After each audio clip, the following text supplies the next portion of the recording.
জাতীয় বিশ্ববিদ্যালয়ের অনলাইন ক্লাসে সবাইকে স্বাগতম। করোনাকালীন শিক্ষা কার্যক্রম চলমান রাখার স্বার্থে জাতীয় বিশ্ববিদ্যালয়ের উদ্যোগে অনলাইন ক্লাসে সংযুক্ত হতে পেরে আমি আনন্দিত। সবাইকে স্বাস্থ্যবিধি মেনে চলার আহ্বান জানাচ্ছি। আমি তাপস কুমার সরকার, সহযোগী অধ্যাপক, সরকারি MM কলেজ যশোর। আমি হিসাব বিজ্ঞান বিভাগের BBA সম্মান চতুর্থ বর্ষের 242515 কোর্স কোডের বিনিয়োগ বিশ্লেষণ ও পোর্টফোলিও ব্যবস্থাপনা কোর্সের চতুর্থ লেকচারে সকলকে স্বাগতম জানাই। আমার আজকের লেকচারের শিরোনাম বিনিয়োগ তত্ত্ব বা ইনভেস্টমেন্ট থিওরি। আমরা এর আগে অনেকগুলো বিষয় নিয়ে আলোচনা করেছি। এর আগে আমরা 3টা লেকচার সমাপ্ত করেছি, আজ চতুর্থ লেকচার। মাই ডিয়ার স্টুডেন্টস, আশা করি তোমাদের গত 3টি লেকচার কাজে লেগেছে এবং আরও আশা করছি সামনের লেকচারগুলো তোমাদের কাজে লাগবে। আজকে আমরা শুরু করতে যাচ্ছি চ্যাপ্টার 4 ইনভেস্টমেন্ট থিওরি। আমরা এই চ্যাপ্টারে কিছু থিওরিটিক্যাল বিষয় শিখব, কিছু অঙ্ক করব এবং এইটা শিখে বাসায় আরও বেশি বেশি প্র্যাকটিস করব, এই আশা ব্যক্ত করছি। আমরা দেখি প্রথমেই দক্ষ বাজার। কি দক্ষ বাজার? বাজার দক্ষতার প্রধান কেন্দ্রবিন্দু হলো ইনফরমেশন বা তথ্য। বাজার দক্ষতার প্রধান কেন্দ্র বিন্দু হলো ইনফরমেশন বা তথ্য। আসলে যার কাছে যত বেশি তথ্য আছে সে তত বেশি সমৃদ্ধ, এটা আমরা জানি। অর্থাৎ কোনো একটি শেয়ারের মূল্য এবং প্রাপ্য তথ্যের মধ্যে নির্ভরশীলতার সম্পর্কের মাধ্যমেই বাজার দক্ষতা সৃষ্টি হয়ে থাকে। যে বাজারে শেয়ার বা সিকিউরিটির মূল্য সংশ্লিষ্ট তথ্যের প্রভাব দ্বারা নির্ধারিত হয় সেটাই দক্ষ বাজার। ঠিক আছে, তাহলে দক্ষ বাজারের সংজ্ঞাটা আমরা জেনে গেলাম। এরপর আমরা দেখব দক্ষ বাজারের পূর্ব শর্ত। কি কি বিষয় থাকতে হবে দক্ষ বাজার হতে গেলে? দক্ষ বাজারের পূর্ব শর্তসমূহ নিম্নরূপ। 1. শেয়ার সংক্রান্ত তথ্য পাওয়ার জন্য কোনো ব্যয় করতে হয় না। 2. শেয়ার সংক্রান্ত তথ্যসমূহ বাজারের সাথে জড়িত সকল পক্ষের নিকট সহজেই প্রাপ্য। 3. মূলধন বাজারের সাথে জড়িত পক্ষসমূহ একই সময়ে সব ধরনের তথ্য পেয়ে থাকেন। আবারও বলছি, মূলধন বাজারের সাথে জড়িত পক্ষসমূহ একই সময়ে সব ধরনের তথ্য পেয়ে থাকেন। 4. সিকিউরিটি বা শেয়ার সংক্রান্ত তথ্যসমূহ দৈবভাবে অর্থাৎ আপনা আপনি সৃষ্টি হয়ে থাকে। 5. তথ্যসমূহ স্বাধীন অর্থাৎ একটি তথ্যের অবতারণা অন্যটির উপর নির্ভর করে না। আমরা কিন্তু ইতিমধ্যে 5টি তথ্য পেয়ে গেছি, 5টি পয়েন্টস পেয়েছি। 6 নম্বরে বলছে একজন বিনিয়োগকারীর একার পক্ষে একটি সিকিউরিটি মূল্যকে প্রভাবিত করা সম্ভব নয়। 7. নতুন তথ্যের প্রতি বিনিয়োগকারীগণ তাৎক্ষণিকভাবে এবং সম্পূর্ণরূপে প্রতিক্রিয়া প্রকাশ করে থাকেন এবং এর ফলে তাৎক্ষণিকভাবে শেয়ার মূল্য পরিবর্তিত হয়। এই 7টি ছিল দক্ষ বাজারের পূর্বশর্ত। এইগুলো না থাকলে সে বাজারকে আমরা দক্ষ বলতে পারি না। মাই ডিয়ার স্টুডেন্টস, তোমরা মুখস্থ করবে দক্ষ বাজারের পূর্বশর্তের এই 7টি পয়েন্ট। এরপর দেখি বাজার দক্ষতার ধরন সমূহ। কেমন ধরন এটা? বাজার যে দক্ষতা হবে তার ধরনটা কীরকম হতে পারে? কোনো একটি শেয়ার বাজারের সিকিউরিটি কতটা সময়ের মূল্য তথ্য সংবেদনশীল সেটার উপর ভিত্তি করে বাজার দক্ষতা 3 ধরনের হতে পারে। আসলে বিষয়টা লক্ষ্য করি, সময়ের মূল্য তথ্য সংবেদনশীল, কারণ এখানে সময়ের মূল্যটাকে কিন্তু বিবেচনা করা হয় এবং সময়ের মূল্য টাইম অফ মানি এটা কিন্তু একটা ভাস্ট কনসেপ্ট, তোমরা এটা জানো। এরপরে দেখি 1 নম্বর আমরা বলছি নিম্নমাত্রার দক্ষতা বাজার। যখন কোনো মূলধন বাজারের সিকিউরিটি সমূহের বর্তমান বা চলতি বাজার মূল্য অতীতের তথ্যসমূহ দ্বারা প্রভাবিত হয় তখন সেই বাজারকে নিম্ন দক্ষতার বাজার বলা হয়। অর্থাৎ নিম্নমাত্রার দক্ষতা বাজারের ক্ষেত্রে একজন বিনিয়োগকারী সংশ্লিষ্ট শেয়ারের অতীত মূল্য এবং অতীতের তথ্য ব্যবহার করে অস্বাভাবিক মুনাফা অর্জন করতে পারেন। অতীতের তথ্যের উপর ভিত্তি করে তিনি কিন্তু অস্বাভাবিক মুনাফা করতে পারেন। এই ধরনের বাজারকে বলছি আমরা নিম্নমাত্রার দক্ষতা বাজার। এরপরে আমরা দেখি পয়েন্টটা কি আছে, আধা উচ্চমাত্রার দক্ষতা বাজার। এই ক্ষেত্রে দেখতে পাচ্ছি আধা উচ্চমাত্রার দক্ষতা সম্পন্ন মূলধন বাজার হলো সেই বাজার যেখানে শেয়ারের চলতি বাজার মূল্য সবার জন্য প্রকাশিত তথ্য দ্বারা প্রভাবিত হয়। এক্ষেত্রে সবার জন্য প্রকাশিত তথ্য বলতে নিম্নের তথ্যকে বোঝায়। কি সেটা? ক নিট আয়, খ শেয়ার প্রতি আয়, গ শেয়ার প্রতি লভ্যাংশ, আর ঘ হচ্ছে স্টক খণ্ডন। আমরা এ পয়েন্টে বলছি নতুন নতুন তথ্য উদ্ভাবন, তারপরে বলছি অর্থায়ন সংক্রান্ত সমস্যা ইত্যাদি। এই যে বিষয়গুলোর কথা বললাম, 6টি বিষয়ের কথা বললাম, এই 6টি বিষয় কিন্তু থাকতে হবে আধা উচ্চ মাত্রার দক্ষতা বাজারে। তাই বলা যায় সর্বসাধারণের জন্য প্রকাশিত উপরোক্ত তথ্যের ভিত্তিতে যদি শেয়ারের বাজার মূল্য প্রভাবিত হয় তাহলে সেই বাজারকে আধা উচ্চ মাত্রার বাজার বলা হয়। মাই ডিয়ার স্টুডেন্টস, আমরা 1, 2 দুটো দেখলাম বাজার। এবার 3, উচ্চ মাত্রার দক্ষতা বাজার। কি এটা? উচ্চ মাত্রার দক্ষতা বাজার অনেকটা কল্পনাতেই সম্ভব, আসলে এটা বাস্তবে দেখাই যায় না। এক্ষেত্রে মনে করা হয় শেয়ারের চলতি বাজার মূল্য সর্বসাধারণের উদ্দেশ্যে প্রকাশিত এবং অপ্রকাশিত তথ্যের দ্বারা সম্পূর্ণরূপে তাৎক্ষণিকভাবে প্রভাবিত হয়। উচ্চ মাত্রার বাজার দক্ষতার ক্ষেত্রে মনে করা হয় যে কোনো বিনিয়োগকারীর পক্ষে অস্বাভাবিক মুনাফা অর্জন করা সম্ভব হয় না। তাহলে উচ্চ মাত্রার দক্ষতা বাজারে একজন বিনিয়োগকারী চাইলেই তিনি কিন্তু অস্বাভাবিক মুনাফা অর্জন করতে পারবেন না। এরপর উপযোগ তত্ত্ব। অনিশ্চয়তার মাঝে নির্বাচন বা পছন্দের ক্ষেত্রে উপযোগ তত্ত্ব ভিত্তি হিসেবে কাজ করে থাকে। যদি এই কনসেপ্টটা আমরা পেয়েছি ইকোনমিক্স থেকে। তারপর দেখি অর্থনীতিবিদগণ উপযোগের পরিমাণগত এবং পর্যায়গত ধারণার মাধ্যমে ব্যক্তি ও সমাজের অপর্যাপ্ত সম্পদ নির্বাচন ও বন্টনের ব্যবস্থা বিশ্লেষণ করে থাকেন। সম্পদ এবং মনস্তাত্ত্বিক সন্তুষ্টির মধ্যে বিদ্যমান সম্পর্ককে অর্থনীতিবিদগণ উপযোগ হিসেবে চিহ্নিত করে থাকেন। তাদের মতে সম্পদ বা বিনিয়োগের সাথে সন্তুষ্টির ধনাত্মক সহসম্পর্ক বিদ্যমান। আমরা দক্ষতা বাজার পেলাম, উপযোগ তত্ত্ব পেলাম।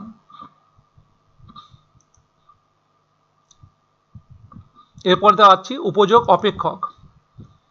অর্থনীতিবিদদের মতে সম্পদ বৃদ্ধি ও উপযোগের মধ্যে সম্পর্ক 3 ধরনের হতে পারে।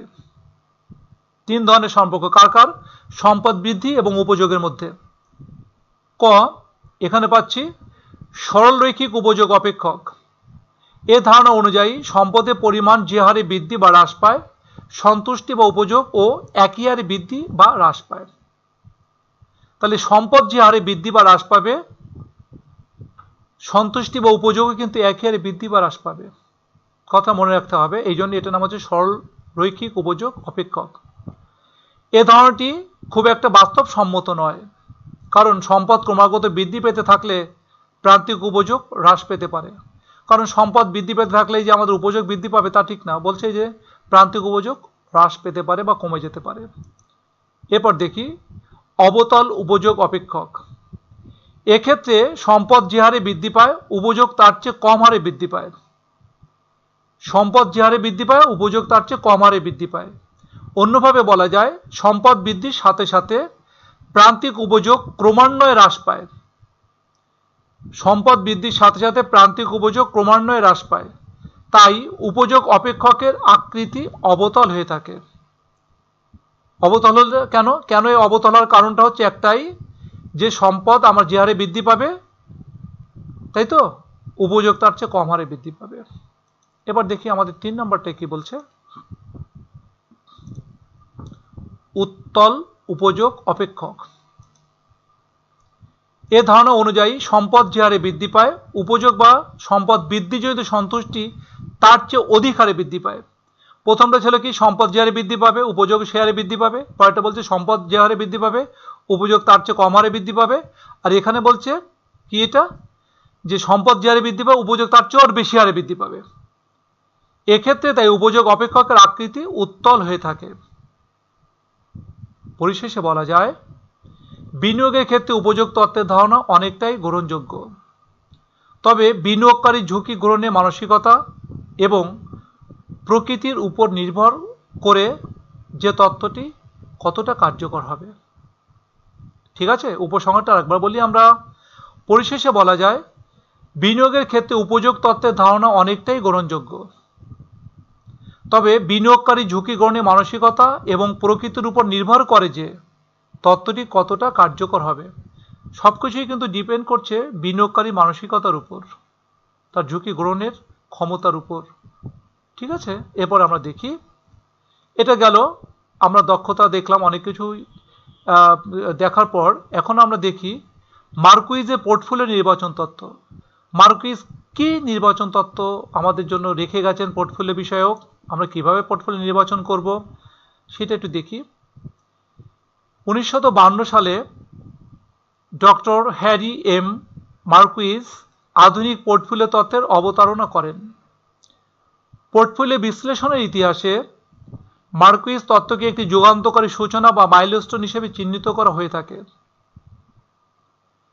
মার্কুইজ তত্ত্বে পোর্টফোলিও নির্বাচনের ক্ষেত্রে একই সাথে গড় প্রতিদান, মিন রিটার্ন বা প্রতিদান মানে আমরা জানি আয়, গড় আয়ও বলতে পারি, এবং ঝুঁকি বিচারের জন্য ভেদাঙ্ক, ভেদাঙ্ক হচ্ছে ভ্যারিয়েন্স, যেটাকে আমরা স্ট্যান্ডার্ড ডিভিয়েশন করে তার স্কোয়ার করলে আমরা এটাকে ভেরিয়েন্স পাই, বর্গ করলে ভেরিয়েন্স পাই। ঝুঁকি বিচারের জন্য ভেদাঙ্ক পরিমাপ করা হয়, তাই এ তত্ত্বকে মিন ভেরিয়েন্স মডেলও বলা হয়। ক্লিয়ার বিষয়টা? মার্কুইজের পোর্টফোলিও নির্বাচন তত্ত্বকে কিন্তু মিন ভেরিয়েন্স মডেলও বলা হচ্ছে, কারণ এখানে মিন এবং ভেরিয়েন্সের উপর গুরুত্ব দেওয়া হয়েছে।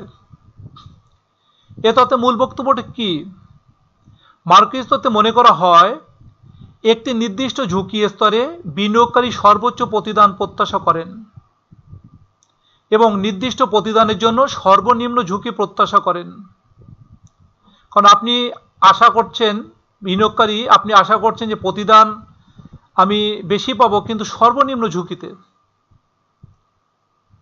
তাই সম্ভাব্য বিকল্প পোর্টফোলিও সমূহকে মূল্যায়নের ক্ষেত্রে বিনিয়োগকারী সম্ভাব্য প্রতিদান ও ঝুঁকিকে একই সাথে বিবেচনা করেন।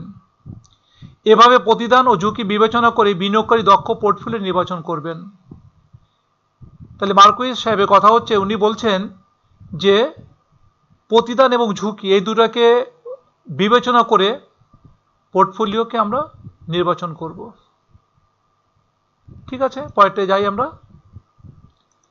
এরপরে দেখতে পাচ্ছি দক্ষ portfolio.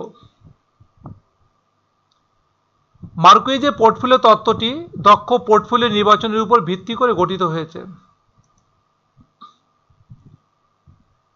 A portfolio is efficient when it is expected to yield the highest return for the level of risk accepted, or alternatively the smallest portfolio risk for a specified level of expected return. Marquis সাহেবের বক্তব্যটা আমরা বাংলায় যদি দেখি, অর্থাৎ একটি পোর্টফোলিওকে তখনই দক্ষ বলা যাবে যখন একটি গৃহীত ঝুঁকি স্তরে সর্বোচ্চ প্রতিদান প্রদান করবে অথবা নির্দিষ্ট প্রতিদানের জন্য সর্বনিম্ন ঝুঁকি নিশ্চিত করবে। জিনিসটাকে আরেকবার বলতে হবে, বলি, একটি পোর্টফোলিওকে তখনই দক্ষ বলা যাবে, বুঝেছ? তোমাদের প্রশ্নের উত্তরে আরেকবার বলছি আমি, বিষয়টা একটু মনোযোগ দিয়ে শোনো। একটি পোর্টফোলিওকে তখনই দক্ষ বলা যাবে যখন একটি গৃহীত ঝুঁকি স্তরে, মানে একজন বিনিয়োগকারী যে ঝুঁকি স্তরটাকে গ্রহণ করতে পারবে, গৃহীত ঝুঁকি স্তরে সর্বোচ্চ প্রতিদান প্রদান করবে অথবা নির্দিষ্ট প্রতিদানের জন্য সর্বনিম্ন ঝুঁকি নিশ্চিত করবে, সেটাই হবে দক্ষ পোর্টফোলিও। এবার ক্লিয়ার? ঠিক আছে, পরের পেজে যাই। আমরা মার্কুইজ তত্ত্বের সমালোচনা দেখছি। আসলে মার্কুইজ সাহেব যে তত্ত্বটা দিয়ে গেছেন সেটা অতীব ফ্রুটফুল, যুগোপযোগী একটা তত্ত্ব দিয়ে গেছেন, কিন্তু আমরা জানি চাদরের কলঙ্ক আছে, প্রদীপের নিচে নাকি অন্ধকার থাকে, তাই না? দেখেছো কি? এরকম প্রতিটা তত্ত্বেরই কিছু ভালো দিকের পরে একটু সমালোচনা থাকে, সেটা আমরা দেখেছি। সমালোচনাগুলো কি? পোর্টফোলিও নির্বাচনের ক্ষেত্রে মার্কুইজের তত্ত্বটি আলোড়ন সৃষ্টিকারী হলেও এর কিছু সমালোচনা রয়েছে, এগুলো নিম্নরূপ। 1. মার্কুইজ শুধুমাত্র ঝুঁকি বিমুখ বিনিয়োগকারীদের দিক থেকে চিন্তা করেছেন। ঝুঁকি বিমুখ বিনিয়োগকারীদের দিক থেকে চিন্তা করেছেন, কিন্তু মূলধন বাজারে ঝুঁকি অনুসন্ধানী এবং ঝুঁকি নিরপেক্ষ বিনিয়োগকারীরাও অবস্থান করেন। কারণ মূলধন বাজারে কিছু লোক, কিছু বিনিয়োগকারী যান যে ঝুঁকি নিয়ে একটু দাও মারা যায় কিনা, অর্থাৎ কিছু ভালো, কিছু আরও বেশি কিছু টাকা উপার্জন করা যায় কিনা, অর্থ উপার্জন করা যায় কিনা, এটাও চিন্তা করেন। এইভাবে তারা ঝুঁকি নিতেও প্রস্তুত থাকেন। আবার কিছু আছে নিরপেক্ষ, যে বেশি ঝুঁকি নিব না, কম ঝুঁকি নিব না, একদমই ঝুঁকি নিব না, আবার হাই ঝুঁকিও নিব না, এরকম হাই রিস্ক নেওয়ার পক্ষে না, আবার একদমই ঝুঁকি নিব না তা না, এরকম নিরপেক্ষভাবেও কেউ কোনো বিনিয়োগকারী আছেন। তাদের কথা কিন্তু মার্কেজের তথ্যে পাওয়া যায় না। 2, পোর্টফোলিও ঝুঁকি পরিমাপের ক্ষেত্রে পরিমিত ব্যবধান বা ভেদাঙ্ককে ব্যবহার করা হয়েছে। তাহলে মার্কেজ সাহেবের তথ্যে দেখতে পাচ্ছি যে আমরা ঝুঁকি পরিমাপের ক্ষেত্রে উনি পরিমিত ব্যবধান বা ভেদাঙ্ককে ব্যবহার করেছেন। তবে এটাই যে ঝুঁকির যথার্থ পরিমাপক সেটা বলা যায় না। ঠিক আছে, কারণ অনেক তথ্যই তো রয়েছে, অনেক কিছুই রয়েছে যার মাধ্যমে, গাণিতিক অনেক বিষয় রয়েছে যার মাধ্যমে কিন্তু আমরা ঝুঁকি পরিমাপ করতে পারি, কিন্তু উনি শুধু বলেছেন যে পরিমিত ব্যবধান এবং ভেদাঙ্ক। 3, এই তত্ত্বে স্বল্পমেয়াদী ঝুঁকিকে বিবেচনা করা হয়েছে, কিন্তু দীর্ঘমেয়াদী প্রেক্ষাপট আলোচনা করা হয়নি। দীর্ঘমেয়াদী প্রেক্ষাপটে যেটা কি হতে পারে এই ঝুঁকিটা গ্রহণ করলে, সেটা কিন্তু ওনার তত্ত্বে পাওয়া যায় না। 4, এই তত্ত্বে গাণিতিক জটিলতা রয়েছে। আমরা জানি যে বিনিয়োগকারী হিসেবে শুধু যে শিক্ষিত ব্যক্তিরাই থাকেন তা না, অর্ধশিক্ষিত, স্বশিক্ষিত ব্যক্তিরাও তো বিনিয়োগ করেন। তারা কিন্তু এই বিষয়টাকে, গাণিতিক বিষয়টাকে বুঝতে পারবে না। তাই এই জন্য বলা হচ্ছে যে এটা গাণিতিক একটা জটিলতা রয়েছে এখানে। 5, সম্পদের ক্রমহ্রাসমান উপযোগ বিধি সবার ক্ষেত্রে প্রযোজ্য নাও হতে পারে, কারণ প্রতিষ্ঠান এর আকার আয়তনের উপর ভিত্তি করে কিন্তু উপযোগ বিধিটাও পরিবর্তিত হতে পারে। এইটাই কিন্তু মার্কেজ তত্ত্বে পাওয়া যাচ্ছে না। এই জন্য এই 5টি সমালোচনা আমরা মার্কেজ তত্ত্বে দেখতে পাচ্ছি। যদি কখনো প্রশ্নের পরীক্ষাতে আসে যে মার্কেজ তত্ত্বের সমালোচনা উল্লেখ করো, তাহলে তোমরা এগুলো উল্লেখ করে লিখে দিও। আমরা এটা 4 মার্কসের অর্থাৎ পার্ট বিতে পাই, আমরা 4-এর মধ্যে 4ই দিয়ে দিই। ঠিক আছে, এরপরটা দেখি। দক্ষ সীমান্ত কি? সেটা দক্ষ সীমান্ত দক্ষ পোর্টফোলিও সমূহের সমন্বয়ে গঠিত হয় দক্ষ বিনিয়োগ গুচ্ছ, অর্থাৎ বিভিন্ন প্রতিদান ও ঝুঁকির সমন্বয়ে গঠিত হয় পোর্টফোলিও সমূহের সমাবেশকে দক্ষ সেট বা দক্ষ বিনিয়োগ গুচ্ছ বলা হয়। আবারও বলি, বিভিন্ন প্রতিদান ও ঝুঁকির সমন্বয়ে গঠিত দক্ষ পোর্টফোলিও সমূহের সমাবেশকেই দক্ষ পোর্টফোলিও সমূহের সমাবেশকেই দক্ষ সেট বা দক্ষ বিনিয়োগ গুচ্ছ বলা হয়। দক্ষ বিনিয়োগ গুচ্ছের মধ্যে একই ঝুঁকিতে সর্বোচ্চ প্রতিদান প্রদানকারী পোর্টফোলিও সমূহকে নিয়ে গঠিত হয় দক্ষ সীমান্ত বা ফ্রন্টিয়ার, এফিসিয়েন্ট ফ্রন্টিয়ার। ঠিক আছে, তাহলে আমরা দক্ষ সীমান্তটাও দেখলাম। এরপরে দেখি দক্ষ সীমান্তের পরে কি আছে, কাম্য পোর্টফোলিও নির্বাচন। কাম্য পোর্টফোলিওটা কি দেখি কি। একজন বিনিয়োগকারী দক্ষ বিনিয়োগ গুচ্ছ থেকে কোন পোর্টফোলিওটি নির্বাচন করবেন সেটা তার পছন্দ দ্বারা নির্ধারিত হয়ে থাকে। দক্ষ সীমান্তের সাথে নিজের নিরপেক্ষ রেখার সমন্বয় করে বিনিয়োগকারীকে কাম্য পোর্টফোলিও নির্বাচন করতে হয়। ঠিক আছে, বিষয়টা বই খুলে একটু দেখে নিও, তুমি আরও বেশি ভালো বুঝতে পারবে। আমি যে আলোচনাটা করে দিয়েছি তার সাথে বইটা একটু পড়লে তুমি আরও স্পষ্ট করে বুঝতে পারবে। এরপর যাই, ঝুঁকিমুক্ত সম্পদ কি? ঝুঁকিমুক্ত সম্পদ মূলধন বাজারে বিভিন্ন কোম্পানির শেয়ার বা সিকিউরিটিকে আর্থিক সম্পদ বলা হয়। আরেকবার একটু বলছি, মূলধন বাজারে বিভিন্ন কোম্পানির শেয়ার বা সিকিউরিটিকে আর্থিক সম্পদ বলা হয়। এসব আর্থিক সম্পদ ঝুঁকিপূর্ণ বা রিস্কি, কারণ প্রতিদান প্রাপ্তি নিশ্চিত নয়। পক্ষান্তরে ঝুঁকিমুক্ত সম্পদ হলো সেই আর্থিক সম্পদ যেখান থেকে নির্দিষ্ট হারে প্রতিদান প্রাপ্তি নিশ্চিত। অর্থাৎ কোনো মেয়াদের শুরুতে বিনিয়োগকারী যখন ঝুঁকিমুক্ত সম্পদে বিনিয়োগ করেন তখন তিনি জানেন বা নিশ্চিত থাকেন যে নির্দিষ্ট মেয়াদ শেষে তিনি কত প্রতিদান পাবেন। তার মানে ওনার প্রতিদান নিয়ে কোনো দুশ্চিন্তা নেই, উনি নিশ্চিত যে হ্যাঁ আমি তো এই সিকিউরিটিতে বিনিয়োগ করেছি, আমি 1 বছর পরে এই পরিমাণ টাকা এখান থেকে পাবো। যেমন সঞ্চয়পত্রে বিনিয়োগ করলে নিশ্চিত থাকা যায় যে 1 মাস পরে এই পরিমাণ টাকা পাওয়া যাবে। ঠিক আছে, যেহেতু প্রতিদান প্রাপ্তি নিয়ে কোনো রকম অনিশ্চয়তা থাকে না, তাই ঝুঁকিমুক্ত সম্পদে পরিমিত ব্যবধান শূন্য হয়ে থাকে। কেন শূন্য? কারণ এখানে কোনো ঝুঁকি নেই, তাই স্ট্যান্ডার্ড ডিভিয়েশনের মানও শূন্য। ঠিক আছে মাই ডিয়ার স্টুডেন্টস, এরপর আমরা দেখি বিটা সহগ।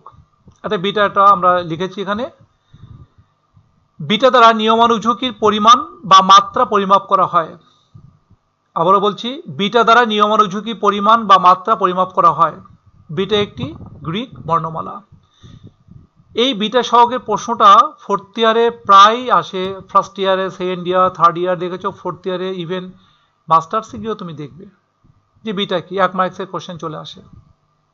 তখন তুমি এটা লিখো, বিটা দ্বারা নিয়মানুগ ঝুঁকি পরিমাণ বা মাত্রা পরিমাপ করা হয়। বিটা একটি গ্রিক বর্ণমালা। সিএপিএম মডেলে এটাকে বেটা কোফিসিয়েন্ট বা বেটা সহগ বলে। সিএপিএম মডেলে এটাকে আমরা বলছি বেটা কোফিসিয়েন্ট বা বেটা সহগ।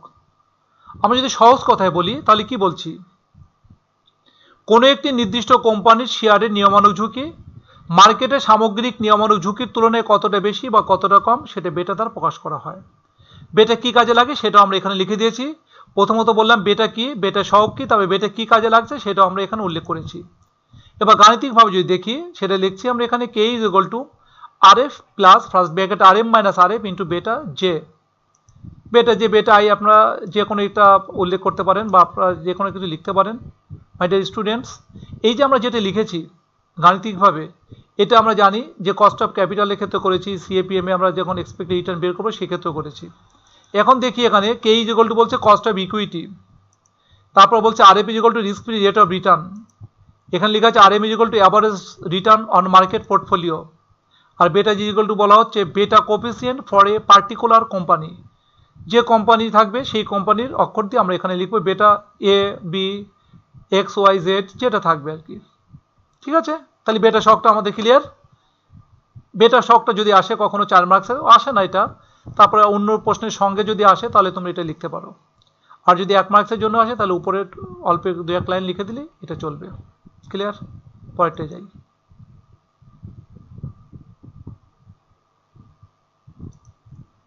পোর্টফোলিও, এটা এর আগেও শিখেছি আমরা, 1, 2, 3 এটাতে শিখেছি এবং আমরা আশা করছি যে আরও সামনের লেকচারগুলোতে শিখতে পারবো। পোর্টফোলিও একাধিক বন্ডে বিনিয়োগ করে কারবারি ঝুঁকির হ্রাসের ব্যবস্থাই হলো পোর্টফোলিও বা ঝুঁকি বহুমুখীকরণ। আচ্ছা, সহজ কথায় একাধিক সিকিউরিটিতে বা একাধিক কোম্পানির শেয়ারে বিনিয়োগ করাই পোর্টফোলিও। তাহলে পোর্টফোলিওটা জানলাম, এর আগেও জেনেছি, কিন্তু পোর্টফোলিওর অঙ্ক করতে গেলে আমাদের না আরও কিছু জিনিস জানতে হবে, সেইগুলো আজকে আমি এখানে তোমাদের শেখাবো। পোর্টফোলিওর অঙ্ক করতে গেলে আমাদের অবশ্যই ওই প্রকল্পগুলোর ওয়েট জানতে হবে। ওয়েটটা কি এটা একটু বোঝাই। বিষয়টা হচ্ছে এরকম যে আমার কাছে 50,000 টাকা আছে, আমি 2টা প্রকল্পে বিনিয়োগ করতে চাই, প্রকল্প এ প্রকল্প বি, এবং 2টি প্রকল্পে আমি সমান সমান বিনিয়োগ করতে চাই। প্রকল্প এতে 25,000, প্রকল্প বিতে 25,000। তাহলে কি হবে? তাহলে আমি আমার বিনিয়োগকৃত মূলধনটা কিন্তু 2টা প্রকল্পে সমানভাবে ভাগ করে দিয়েছি। তাহলে প্রথম প্রকল্পে আমি যতটুকু দিয়েছি, দ্বিতীয় প্রকল্পে আমি ততটুকু বিনিয়োগ করেছি। তাহলে আমার কি হবে এখানে? সেই ক্ষেত্রে আমি দেখতে পাচ্ছি যে আমি যদি ডাব্লু বলি তাহলে প্রথমটা ডাব্লু হচ্ছে 50%, পরেরটা ডাব্লু হচ্ছে 50%। প্রথমটা ডাব্লু যদি বলি 50%-এর পরে যদি দশমিকে বলি তাহলে 0.50, পরেরটা থেকে বলছি 0.50। এই 2টা প্রকল্পে আমি বিনিয়োগ করলাম। ঠিক আছে, তাহলে এই যে আমি 0.50 বের করেছি, এটাই হচ্ছে আমার ডাব্লু।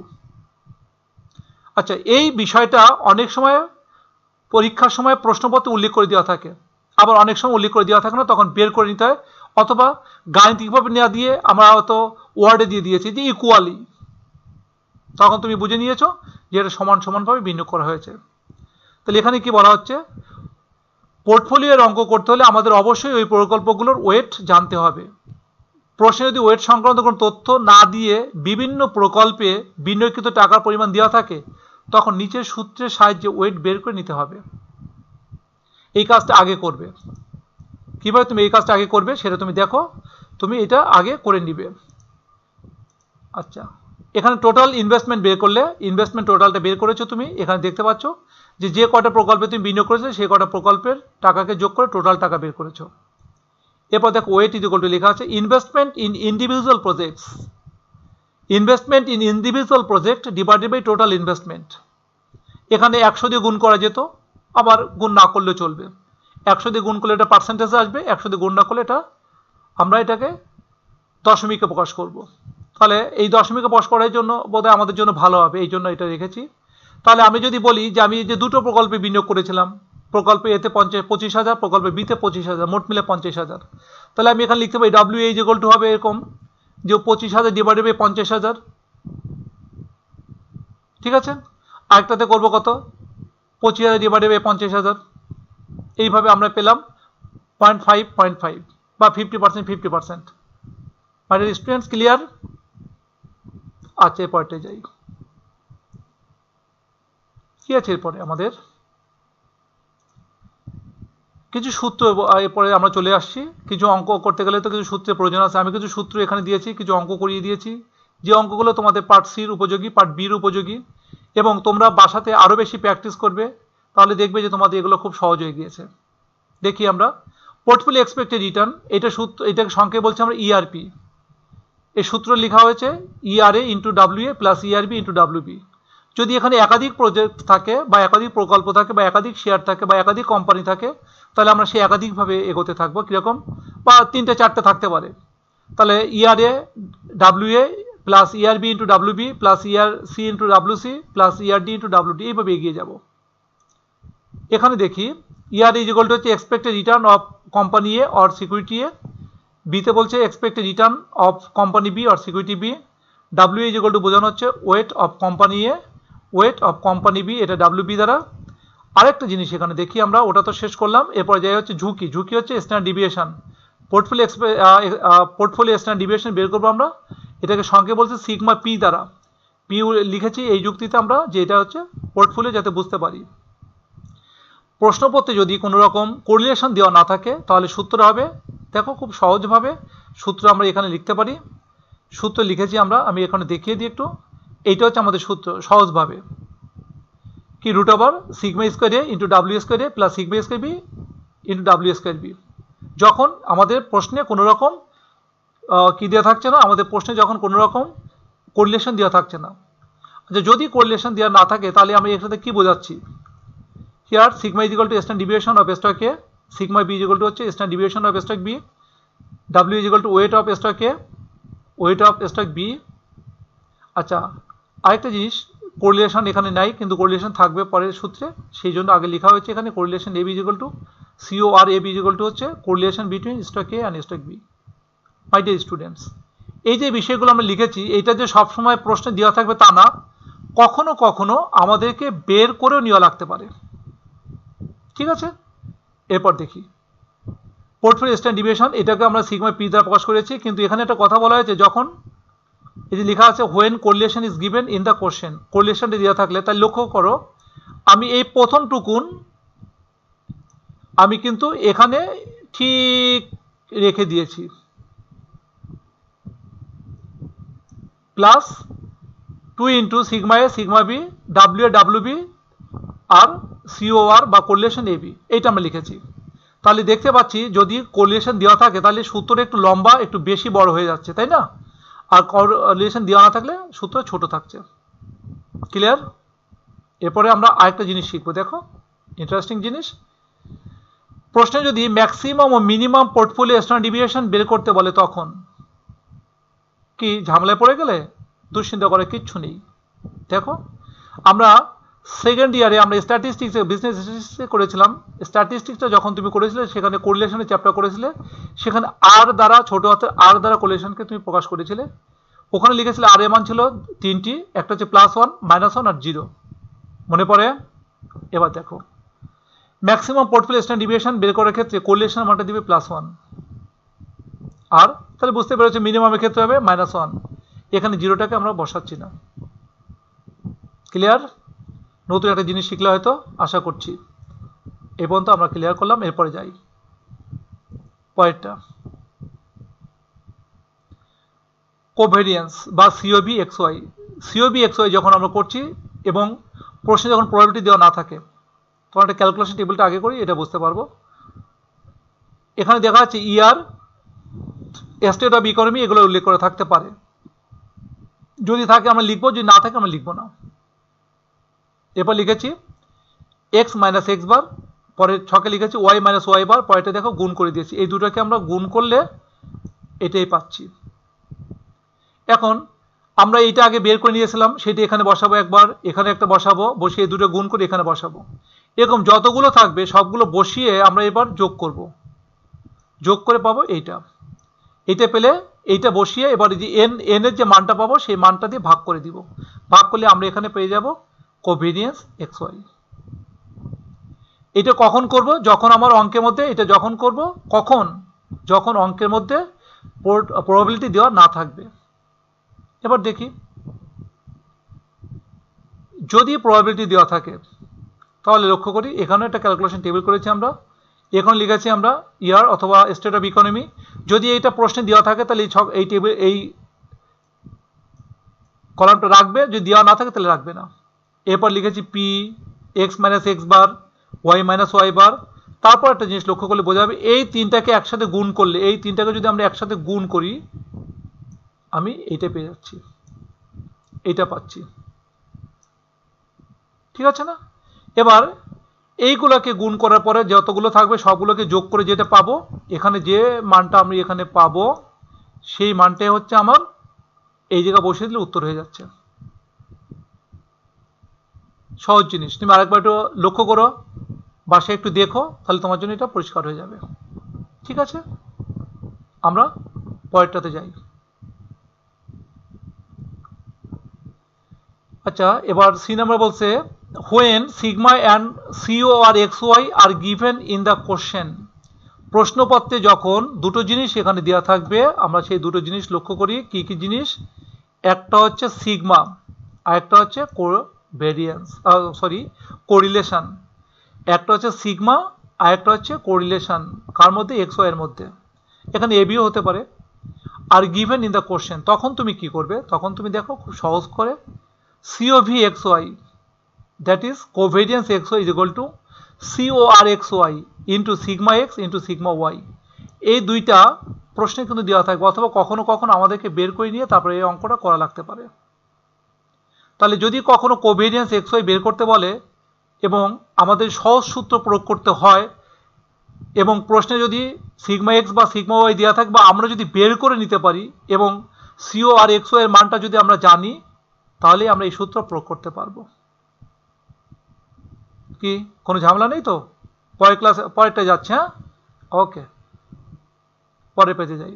দেখি এখানে কোরিলেশন সিও আর এক্স ওয়াই বের করা হয়েছে। আমরা আগেরটা যেটা দেখেছিলাম তার থেকেই কিন্তু এটা নেওয়া। আমি গত স্লাইডে গত পেজে যেটা দেখিয়েছিলাম সেটা থেকে এখানে নেওয়া। সিও আর এক্স ওয়াই ইকুয়াল টু, উপর লেখা হচ্ছে CO V X Y divided by sigma X into sigma Y. Next, এরপর দেখো লেখা হচ্ছে পোর্টফোলিও বেটা সিগমা পি, এটা পরীক্ষাতে আসে। ইজ ইকুয়াল টু আমরা লিখছি beta one into W1 plus beta two into W2 plus beta three into W3। এখানে বেটা ওয়ান বেটা টু বেটা থ্রি প্রশ্ন দেওয়া থাকতে হবে বা বের করে নিয়ে লাগতে পারে কখনো কখনো। আর W1 W2 W3 এটা প্রশ্ন দেওয়া থাকে, অথবা তুমি এর আগে শিখেছো কিভাবে বের করতে হয়। পরেরটা যে সূত্র, এরপর বলা হচ্ছে রেসিডুয়াল ভ্যারিয়েন্স। এটাকে আমরা উল্লেখ করেছি সিগমা স্কোয়ার ইআই।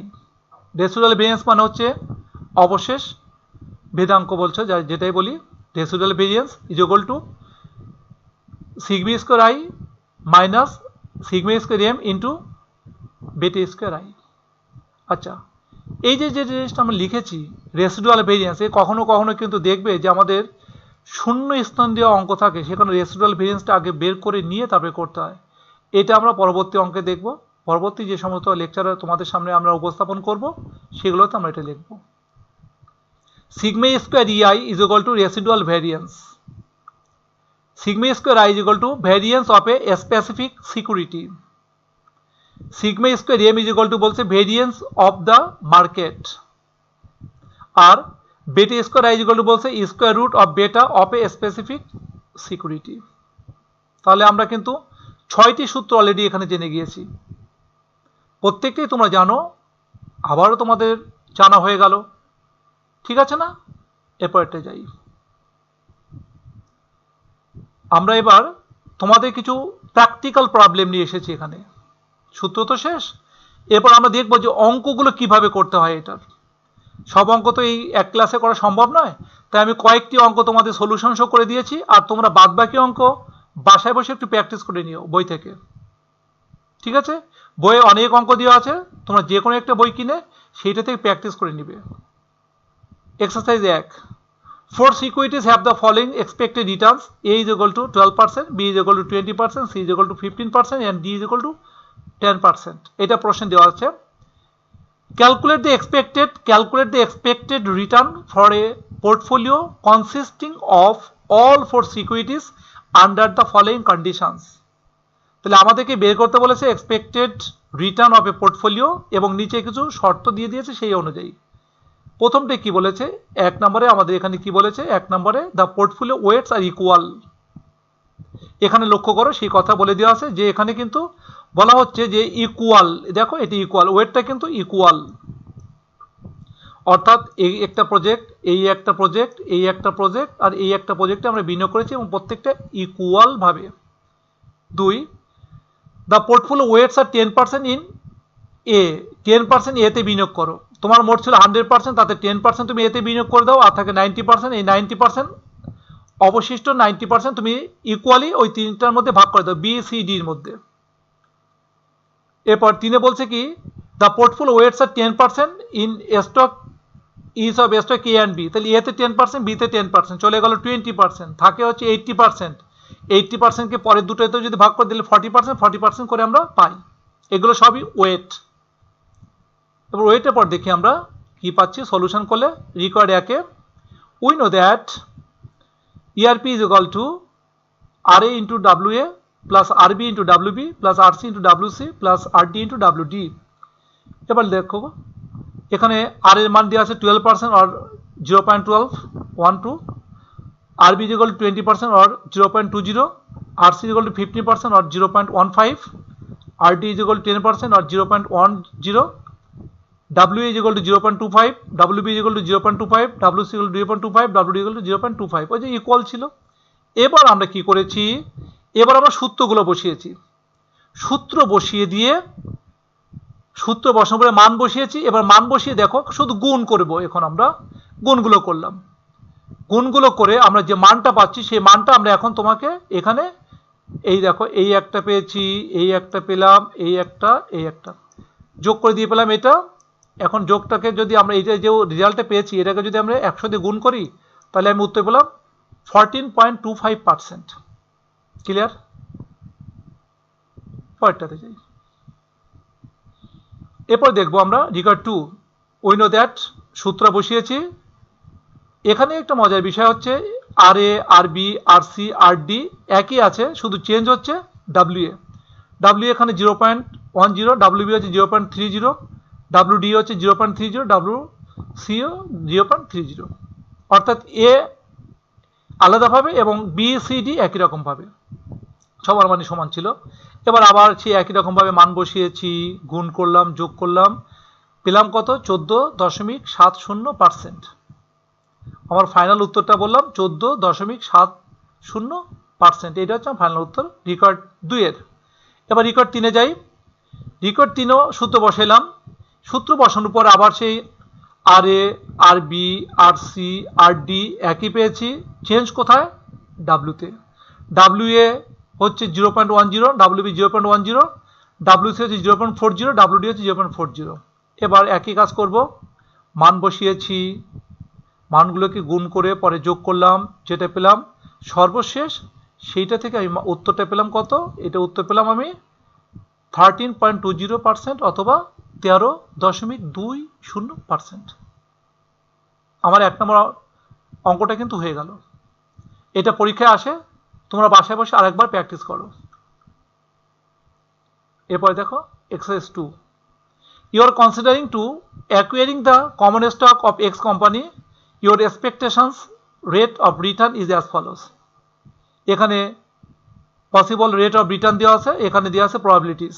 প্রবাবিলিটিসটাকে আমরা পি ধরতে পারি, তাই তো, আর এটাকে আমরা এক্স ধরতে পারি, ছোট হাতের আর ধরতে পারি, যা হিসেবে ধরি, এখানে দেওয়া আছে, এই মানগুলো দেওয়া আছে। এরপর দেখি আমরা calculate the average rate of return and standard deviation. এখানে কিন্তু পোর্টফোলিওর কথা কোথাও উল্লেখ করা নেই, যেহেতু পোর্টফোলিওর কথা উল্লেখ করা নেই তাই এখানে কোনো ওয়েটও থাকবে না। এরপর যাই সলিউশন দেখি। প্রথমে আমরা একটা ক্যালকুলেশন টেবিল করেছি, রিটার্নসগুলোকে এক্স ধরেছি, প্রবাবিলিটিসকে পি ধরেছি। এবার এক্স আর পি এই দুটোকে আমরা গুণ করেছি, এক্সকে গুণ করলাম, পিকে গুণ করলাম, পেলাম পি এক্স। লক্ষ্য করো এই পি এক্স এর যোগফলটাকে কিন্তু আমরা বলছি, দেখো পি এক্স এর যোগফলটাকে আমরা বলছি কিন্তু এক্স বার। তাহলে এক্স বার ইকুয়াল টু কি লিখেছি আমরা, লিখেছি সামেশন পি এক্স। তাহলে সামেশন পি এক্স এর মান কত পেয়েছি আমরা, সামেশন পি এক্স এর মান যেটা পেয়েছি সেটা আমরা পরের লাইনে বসিয়ে দিয়েছি। দেখো এই সামেশন পি এক্স এর মান যেটা পেয়েছি, এই যে যেটা পেয়েছি এটাই কিন্তু আমরা এখানে বসিয়ে দিয়েছি, এটাই কিন্তু আমার উত্তর। তো আমরা যদি এটাকে পার্সেন্টেজে উল্লেখ করতে চাই তাহলে আমরা এখানে আবার 100 দিয়ে গুণ করে 7.5% বলবো। এরপর লক্ষ্য করো আমাদের এই জিনিসটা দেখতে হবে, এটা হচ্ছে কি এক্স মাইনাস এক্স বার।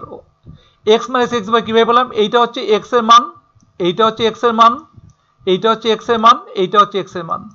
আর এই এক্স এর মানের সাথে এই এক্স বারটা আমরা এইটা দেখবো, দেখো এইটা এক্স মাইনাস এক্স বার, এইটা বিয়োগ করব, প্রত্যেকটা ক্ষেত্রে বিয়োগ করেছি, বিয়োগ করে করে আমরা এটা পেলাম, এক্স মাইনাস এক্স বারের সাথে বিয়োগ করে আমরা এটা পেলাম। করে এই বিয়োগফলকে কিন্তু আমরা আবার পরবর্তীতে স্কোয়ার করেছি, এই বিয়োগফলকে কিন্তু আমরা পরবর্তীতে আবার দেখো এই যে স্কোয়ার করেছি, স্কোয়ার করে যা পেয়েছি তাকে আবার পি দিয়ে গুণ করেছি আমরা, এই পি দিয়ে গুণ করেছি, করে এটা পেলাম।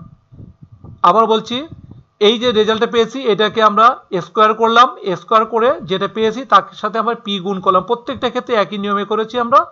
করে এখানে পেলাম summation X minus X whole square into P is equal to এই মানটা পেয়েছি। এই মানটার জন্য এই যে দেখো স্ট্যান্ডার্ড ডিভিয়েশনের সূত্র এইটাই ঠিক ছিল, শুধু এর পরে আমি একটা রুট ওভার দিয়ে দিয়েছি, রুট ওভার দিয়ে এখানে করেছি, আমরা পেলাম কত 13.83%। ক্লিয়ার মাই ডিয়ার স্টুডেন্টস? খুবই সহজ একটা জিনিস, তোমরা এটা জানো, তারপর আমি একটু দেখিয়ে দিলাম তোমাদের জন্য আরো সুবিধা হলো।